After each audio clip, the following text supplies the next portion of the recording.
эскадрильи 46-го Таманского гвардейского авиационного женского полка ночных бомбардировщиков 325-й авиационной дивизии, гвардии старший лейтенант Руфина Гафарова.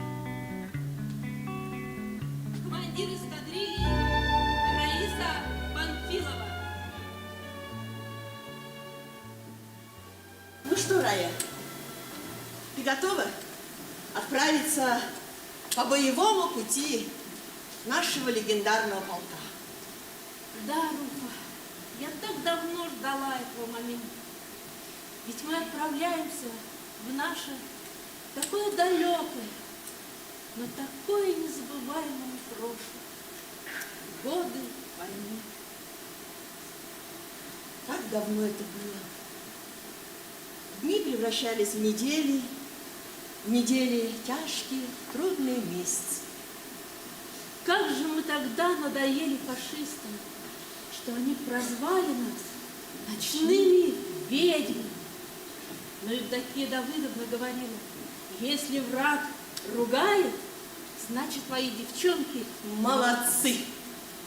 Мы шли к победе через 1100 ночей, через 25 тысяч боевых вылетов ночных, 25 тысяч, через зенитные разрывы, через бесконечные вот эти прожектора. Мы шли уверенно к завтрашнему дню. А ведь мы верили в него. Иначе почему же тогда мы не разучились улыбаться, дарить добро, ждать любовь? Да, верно говоришь, Рая. Наш маленький По-2 еле успевал за пехотой, но мы тогда уже знали, что победа близко. Знаешь, Руфа, а ведь мне до сих пор снятся сны, в которых я вылетаю на боевое задание на нашем маленьком самолете.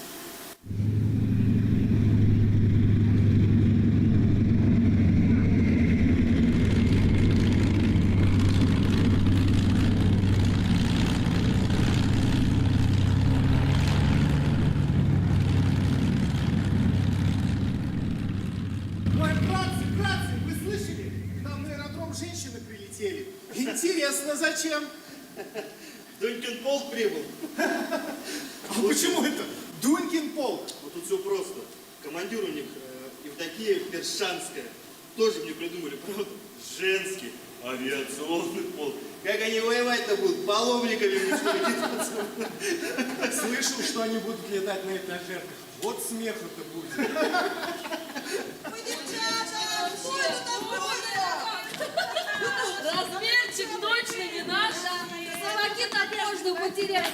Ну вот как мы будем ходить вот таких вот скороходов? Не знаю. Ой, девчата, смотрите, у меня свой размер 35-й, а сапоги выдали 45-й. Да ты не переживай, у меня точно так же. Ой, Хорошилова, а ты чего там стоишь-то? Откуда вы меня знаете? Вот У меня же фамилия на рюкзаке написана. даешь. Подруга так обо мне позаботилась. Добрый день, девушки. Я так понимаю, Дунькин полк прибыл? Что? Что ты сказал? Я тебя поглажу. Екатерина! Ну-ка, девушки, ну не обижайтесь на моего товарища. Он только после ночного вылета устал немного.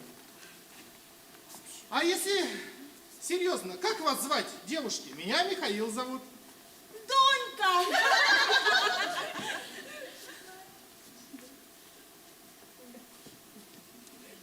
Да, девчонки, он же правда. Как вот? Вы же ему понравились, сразу же... Вы мне очень понравились, девочки. А По зачем? машинам! Все равно мы с тобой больше не встретимся. Имя еще говорить ему. Катюша ее Встретимся еще, девочки, встретимся! Нет, ну а в самом деле, нас что, так и будут называть Дунькин полк? Ну и что? Зато наконец-то, девочки, закончились наши хождения по военкоматам, да? И вы знаете, в нас верит человек, которого знает вся страна.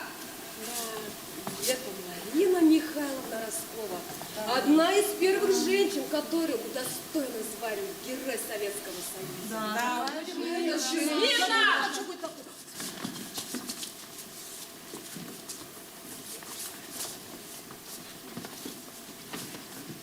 Я командир 588-го ночного бомбардировочного авиационного полка капитан Бершанская. У вас 200 девушек, 200 бойцов. Теперь вы полк, первый женский полк во всей авиации, во всей армии. Летать вы будете только по ночам на по 2. Учебный самолет не предназначен для боевых действий, без радиосвязи и без бронеспиннеров. Бомбы будете подвешивать прямо под плоскости самолета. Не самая ходкая у вас машина, но сделайте ее грозной для врага. Вы должны оправдать доверие Родины. В первом боевом вылете нам предстоит нанести бомбовый удар по живой силе противника в районе Снежного и Никифоровки. Над целью быть предельно внимательны. Ясно? Так точно! Готовьте самолеты.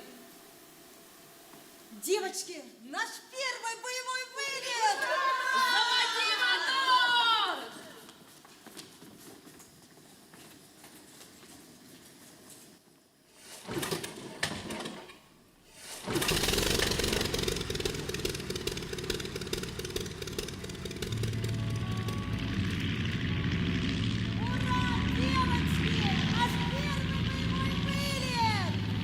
Теперь мы настоящие защитники нашей Родины! Ой, девчата, я так горжусь вами! Приближаемся к цели! Глушу мотор! Бомбы готовы! Начинаю сброс!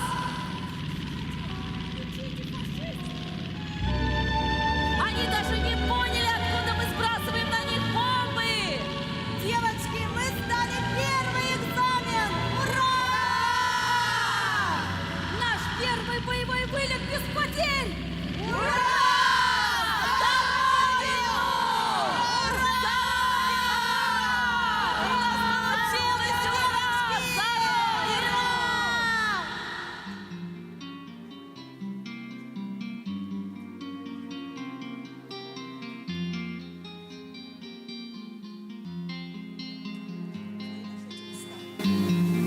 Город Энгельс. Исходная точка на нашей карте. Отсюда мы уходили на фронт.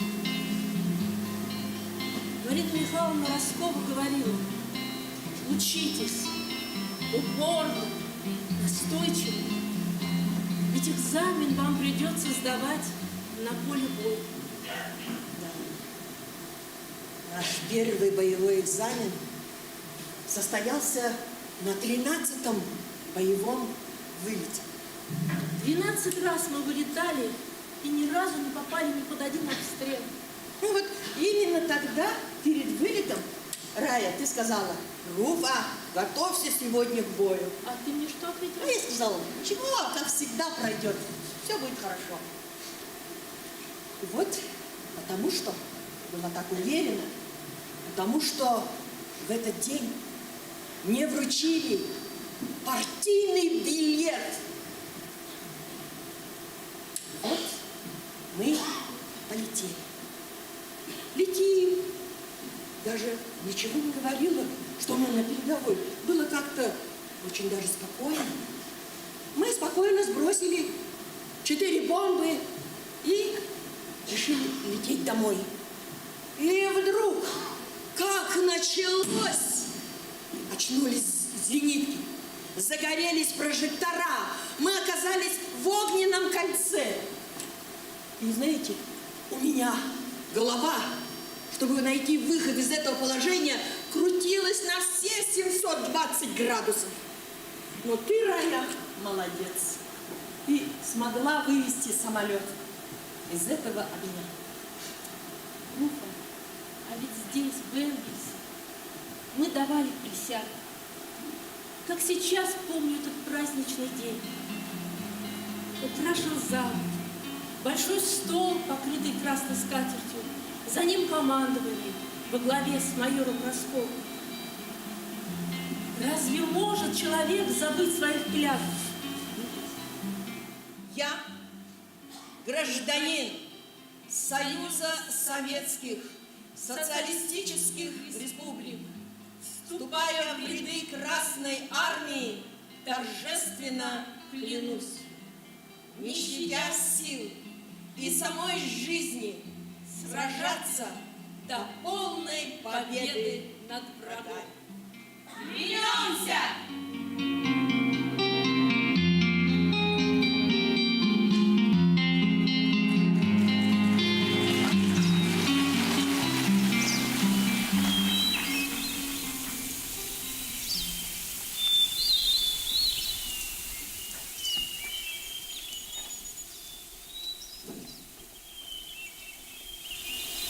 Ой, девочки, сегодня ровно год, как мы на фронте. Я в этот день сидела на комиссии ЦК ВКСР. А знаете, я ж думала, закончу университет, стану преподавателем и уеду на край Енисея. Как хорошо тогда было. Как все студенты весело жили на одну стипендию. Так было классно. И вдруг война. Сижу на лекциях и думаю, вот я учусь, а кто-то воюет, а кто-то умирает. Ой, девчонки, у каждой из нас была мечта. Да вообще, как можно жить без мечты? Ведь это не жизнь, а просто существование. И когда эта проклятая война закончится, то наматываешь, то разматываешь. С ума сойти можно, ну что такое? Ой, Дина, дай я на твоих портянках незабудку вышлю. Ей там и место. Рая, а давай я тебе прическу сделаю. Давай.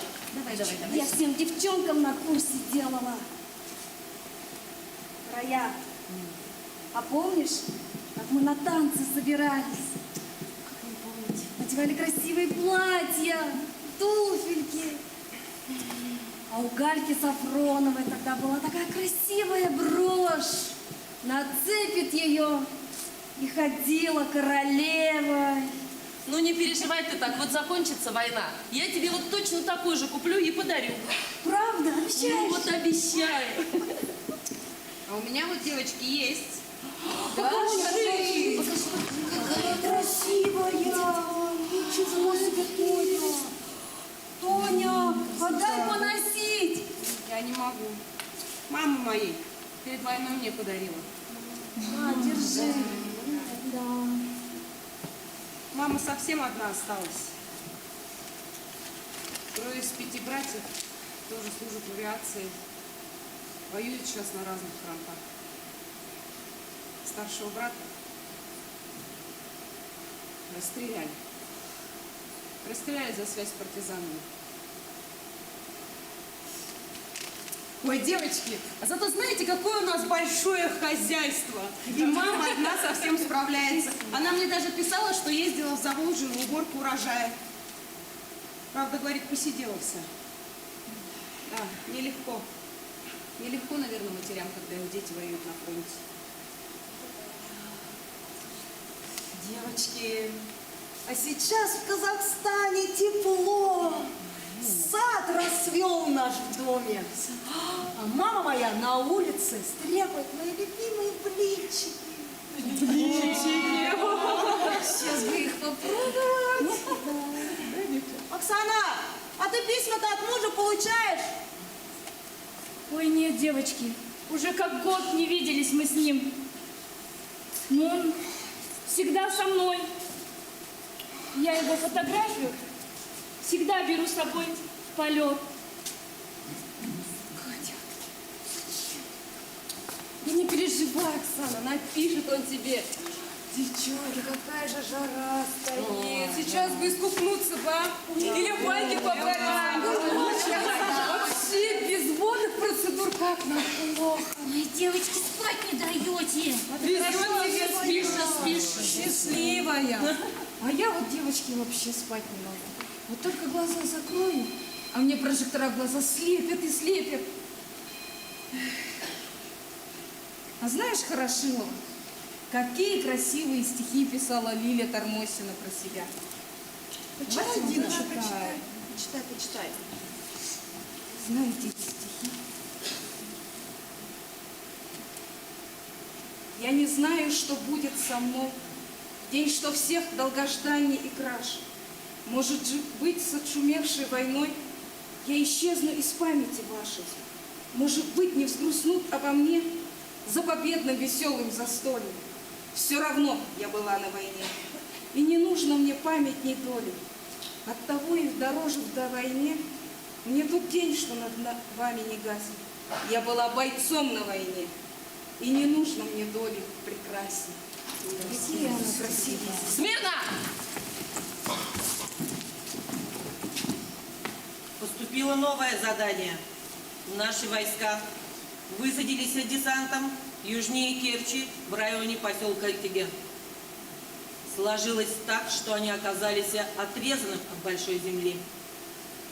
Пробовали снабжать илами, но из-за большой скорости штурмовиков грузы попадают к противнику. Наша задача – доставить мешки с провизией и боеприпасы во двор школы. Десантники разожгут костер, это будет для вас ориентиром. Также вам нужно будет доставить мешок с почтой. Сами знаете, какой это ценный груз и что он значит для десантника. Полет через пролив. Будьте осторожны. Товарищ командир, высота облачности 200 метров, видимости практически нет, в мужском полку не летают. Так это в мужском. Готовьте самолеты. Так точно.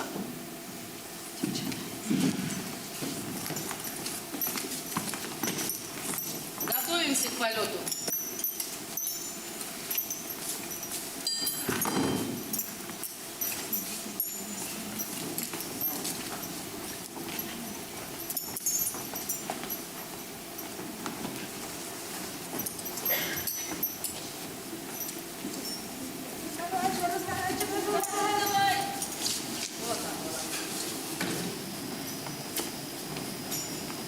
Строфилова, держи! Аккуратнее там, давайте, девчонки!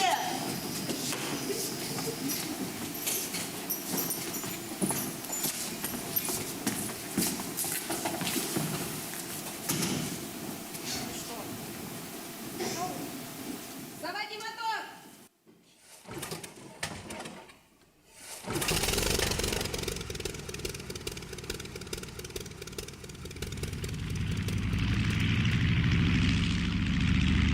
Набираем высоту.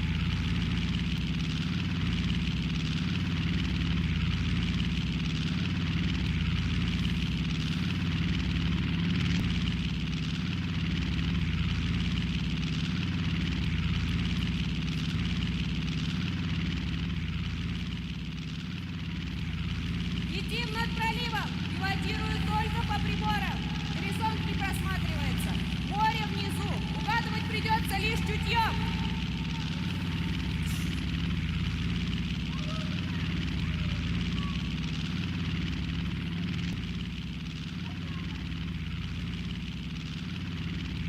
Разворачиваюсь, иду на снижение. Бросай мешки. Мы прямо над целью.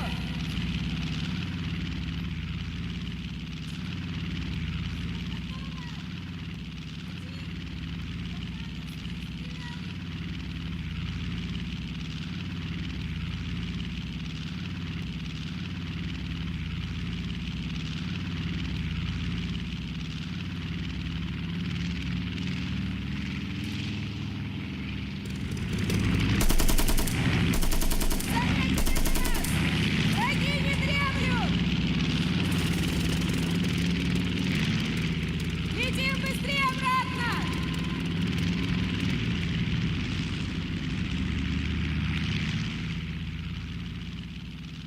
Высота 100 метров! 70! 50!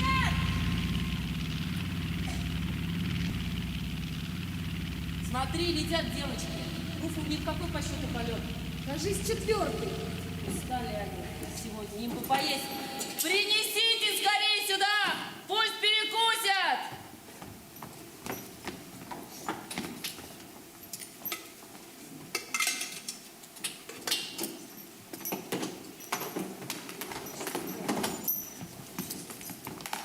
Товарищ командир эскадрильи, задание выполнено. Хорошо, девочки, молодцы, отдыхайте. Стройся!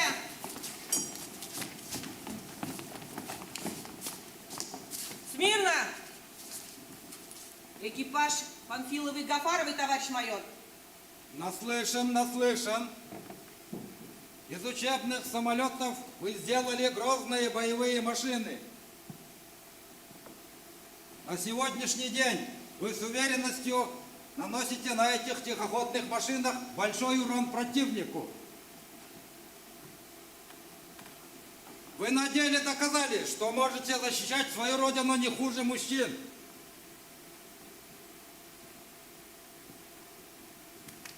Товарищи, я очень рад первым поздравить вас с присвоением вашему полку звания гвардейский. Но знаете ли,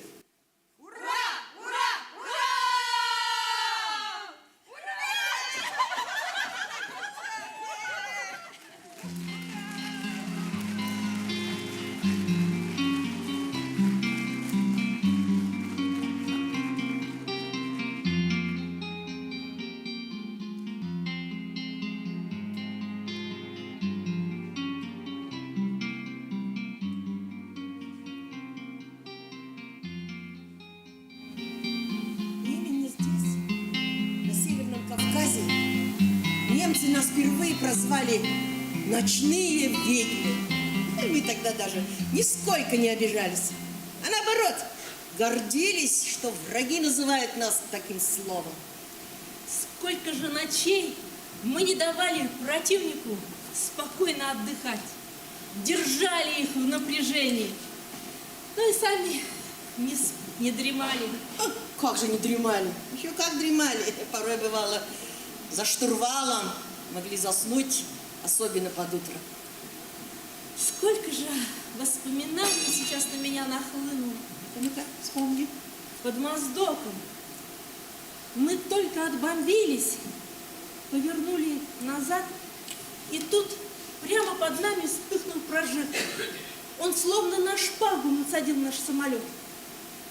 Вот бы сбросить на тебя бомбу, подумала я. Но бомб больше не было. И тогда я высунулась по поезд за борт и с досадой плюнула прямо на зеркало прожектора, как мне показалось. И он в тот же час погас. А это штурман рая. Ну ты как всегда. Вот не зря же называли нас ночными ведьмами. Плюнула, и прожектора как не бывало. Ну, здесь, как всегда, туманы. А вообще туманы и облачность всегда нам мешали и заставляли нас сиживаться на аэродромах. Вот на наш с тобой самолет, впервые установили рацию для разведки погоды. Мы с тобой забыли отключить, рации полетели. Все, кто был на старте, все слышали наш с тобой разговор. У нас было отличное настроение. Пели частушки, рассказывали веселые истории. Анекдоты. Вот именно после того случая Евдокия Давыдовна и попросила тебя выступать на концерте 7 ноября, петь песни. Помню, какой был замечательный концерт. Какая-то у нас была артист. И вообще песня, она всю фронтовую дорогу сопровождала нас. Да. А давай вспомним наших девчонок. Давай вспомним нашу любимую песню.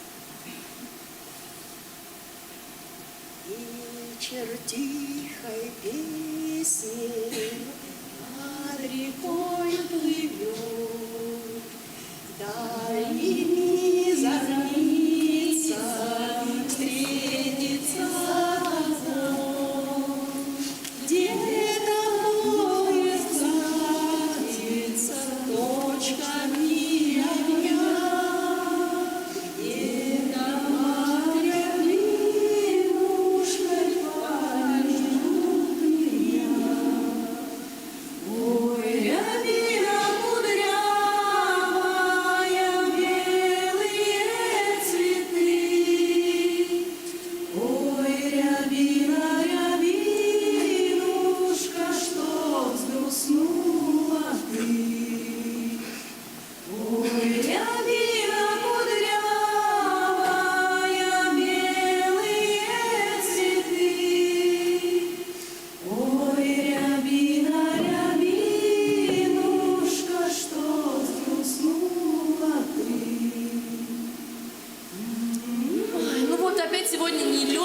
погода. Но метеослужба обещала прояснение.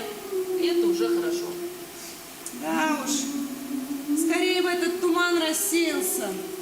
Девочки, письма пришли. Письма? Да хорошо, быстрее. Тоня, тебе письмо. Катюша, и тебе письмо. А мне? Мне письмо. Нет, это мое. Нет, это...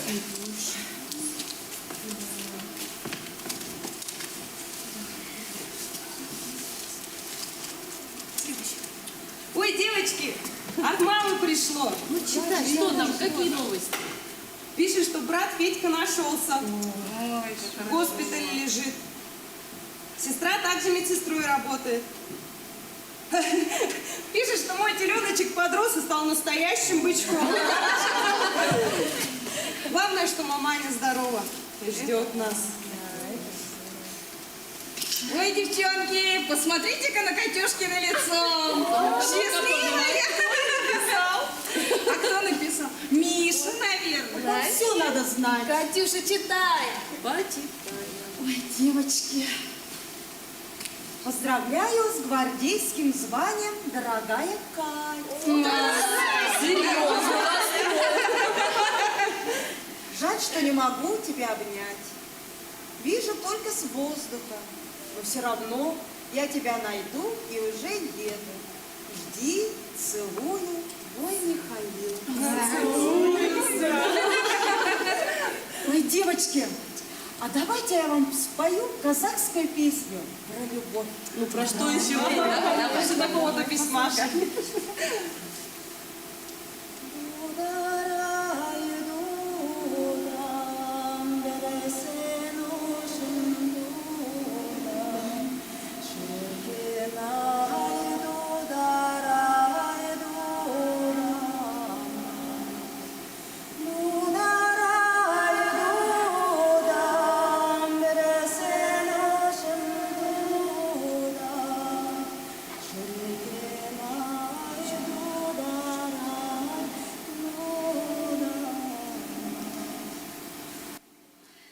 Девчата, как же я соскучилась по своей родине, по своей мамочке.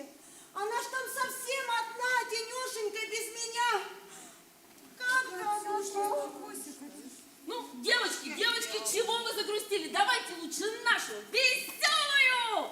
Это загуляла коза, да бесстыжие глаза. Ой, красавица, ой, да чужой. Гуляли казаченьки, гуляли веселые, остановились на постой. Ой, целовал казак свои любушки глаза.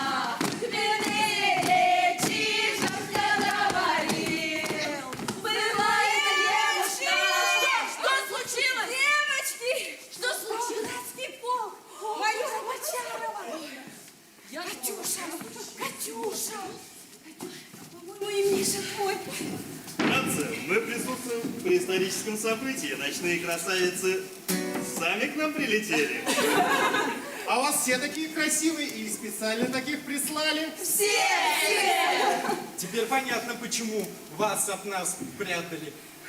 А мы услышали, как вы песни поете. Искусственно увлекаетесь. Любопытно. Как же, стесняюсь спросить, вы воюете на этих этажах?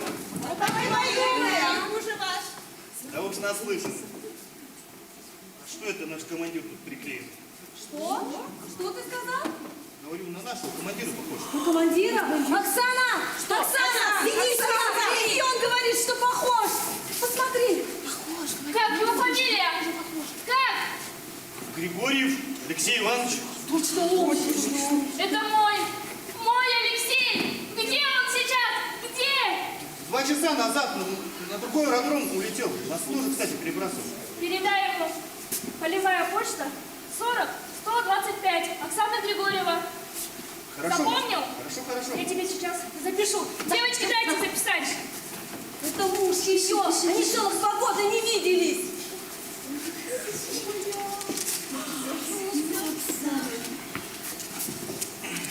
Держи.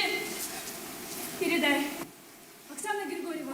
Обязательно Я передай. его очень жду.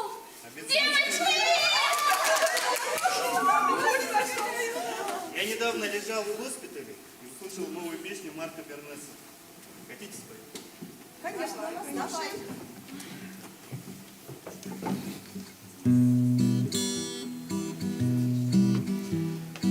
Темная ночь, только пули свистят по степи, только ветер гудит в проводах, тускло звезды мерцают. Темную ночь ты, любимая, знаю, не спишь, и у детской кроватки тайком ты слезу утираешь.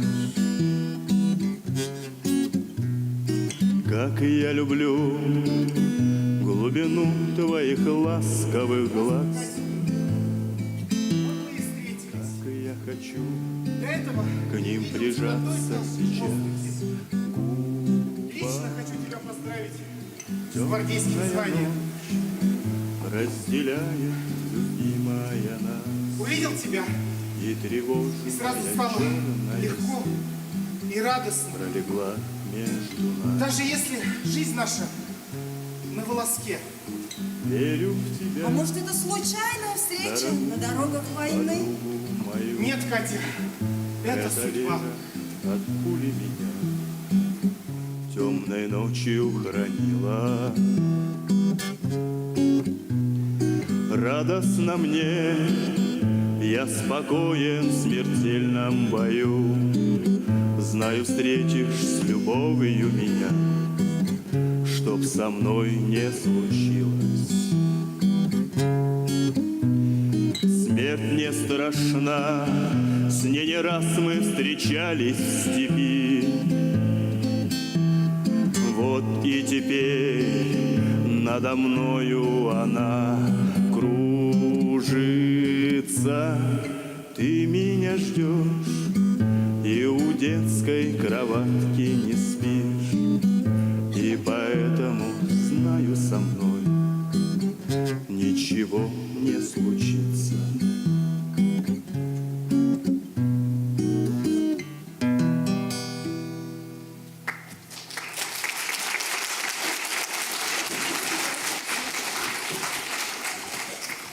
Товарищ старший лейтенант, ваша эскадрилья будет работать по вражеским прожекторам в поддержку нашего десанта. Вот координаты целей.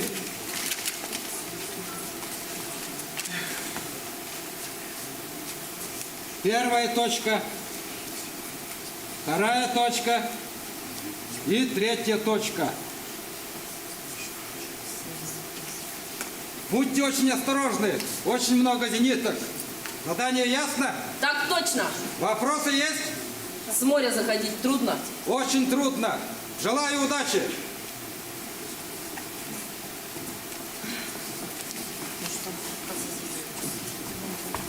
Готовимся к полету, товарищ командир! Вижу, как вы готовитесь. Так, братцы, поступом на позиции. Девочки, еще увидимся. Пока.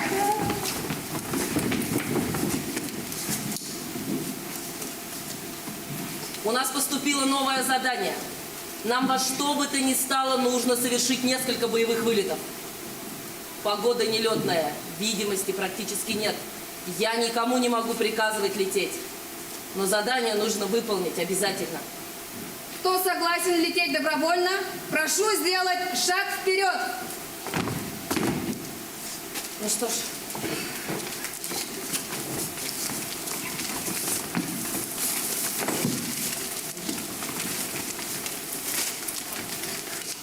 Девочки, раньше у нас было с вами преимущество, потому что противник не знал, на каких самолетах мы летаем. Но теперь враг знает нашу тайну о наших бесшумных машинах. Поэтому сегодня мы с вами меняем тактику. Первый самолет подходит к цели, отвлекает на себя огонь. А второй экипаж в это время спокойно бьет по объекту. Первый же экипаж сбрасывает бомбы по всем прожекторам и зенитным установкам. Самое главное, когда подходите к цели, делайте это бесшумно. Самолет должен бесшумно планировать и также бесшумно уходить от цели. И только отойдя на более-менее Безопасное расстояние. Прибавляйте обороты мотора. Все ясно? Так точно! Готовимся к полету.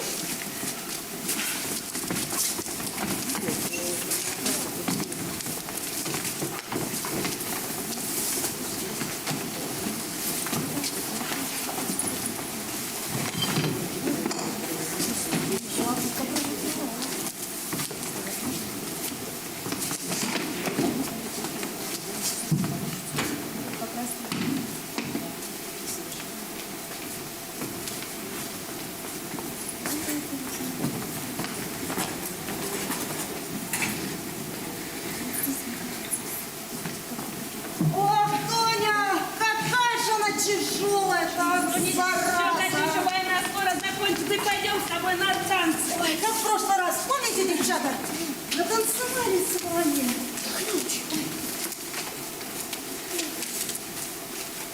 Ну все, подвесили. Товарищ командир, бомба установлена, самолет к полету готов. По машинам! Стоять! Где ваши парашюты? Так, товарищ командир, тесно в кабине. Да и бомб меньше войдет. Вы думаете, мне легко с парашютами в прожекторах вертеться? Немедленно одеть! Еще раз увижу, отстраню.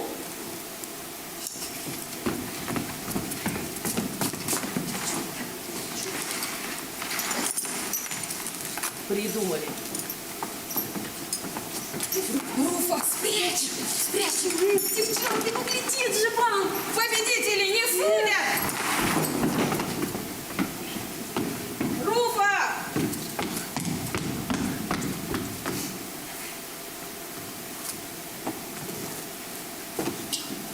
Заводи мотор!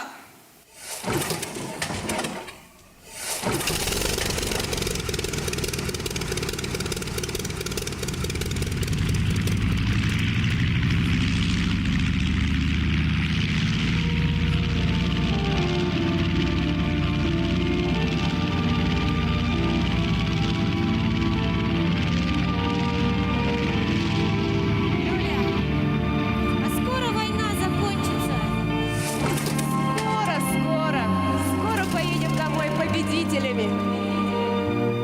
Оксана, как же я рада за тебя. Твой Алексей жив и здоров. Скоро мы с ним увидимся. Ах, война закончится. Поедем мы домой, рожу ему сына и заживем счастливой жизнью. Приближаемся к цели. Глушу мотор. Начинаем планировать. Катя, поверни правее! Еще! Еще! Начинаю сброс бомбы!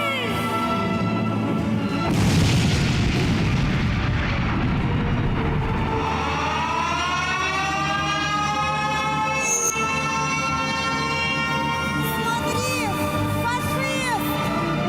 Нас атакует истребитель!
знала. Ты знала, ты почему мне не сказала? Ты понимаешь, девочки погибли из-за нас! Да ты сама вспомни, ты год назад без них летала!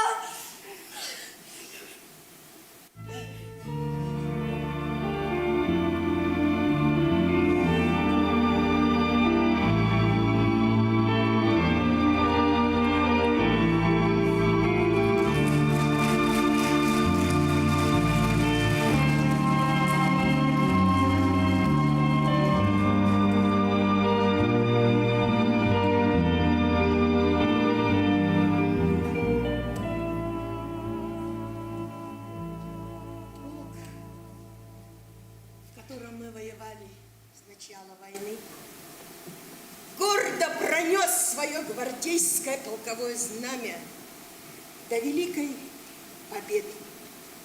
В нашем полку служили юные, красивые, отважные девушки, 23 летчицы.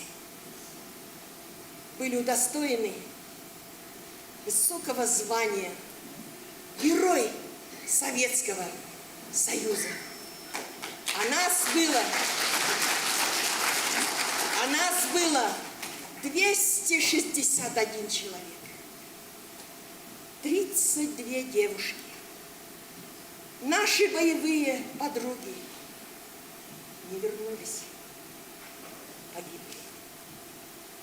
Скорбим, что не все девчата дожили до великого Дня Победы. Но среди тысяч бомб, которые мы сбрасывали на фашистов, были и их. Пролетая над целью, мы всегда повторяли: за Катю, за Тоню, за наших боевых подруг. Сегодня ночью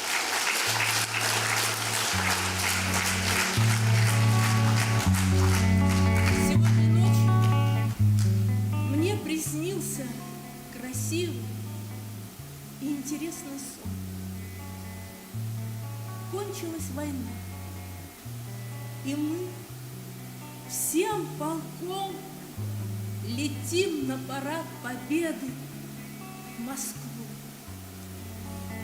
Впереди летит самолет командира полка Бершанской. И вот мы кружим над Красной площадью, приземляемся, затем ровным шагом идем по Красной площади. А на центральной трибуне стоят живые наши погибшие девчата. И радостно машут нам руками.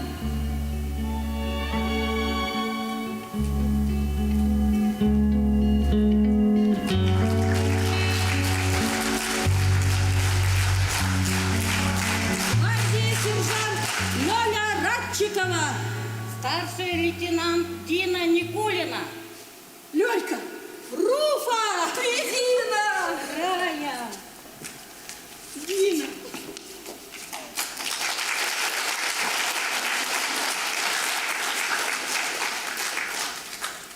Я гражданин Союза Советских Социалистических Республик, вступая в ряды Красной Армии, торжественно клянусь, не щадя сил и самой жизни, сражаться до полной победы над врагом. Клянусь! Клянусь! Клянусь!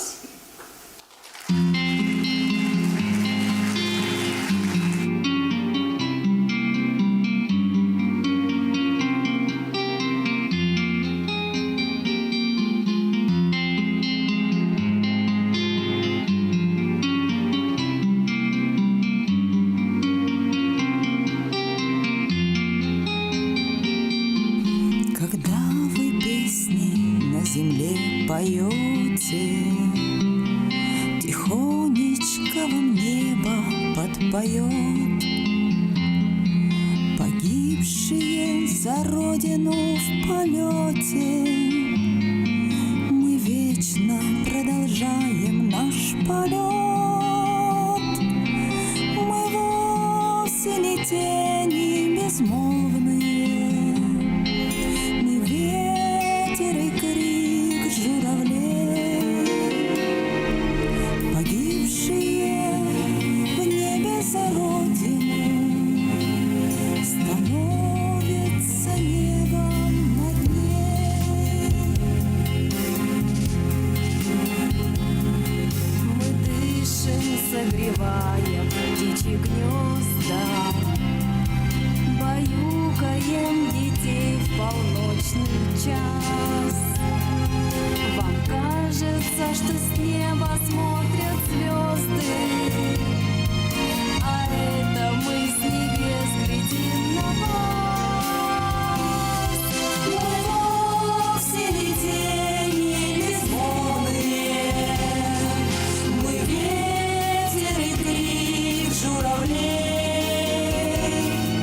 Погибшие в небе за родину становятся небом над ней. Мы стали небом, стали облаками, и, видя сверху наш 20 век, к вам тихо прикасаемся руками. И думаете вы, что это снег? Мы дышим, согревая птичьи гнезда, баюкаем детей в полночный час.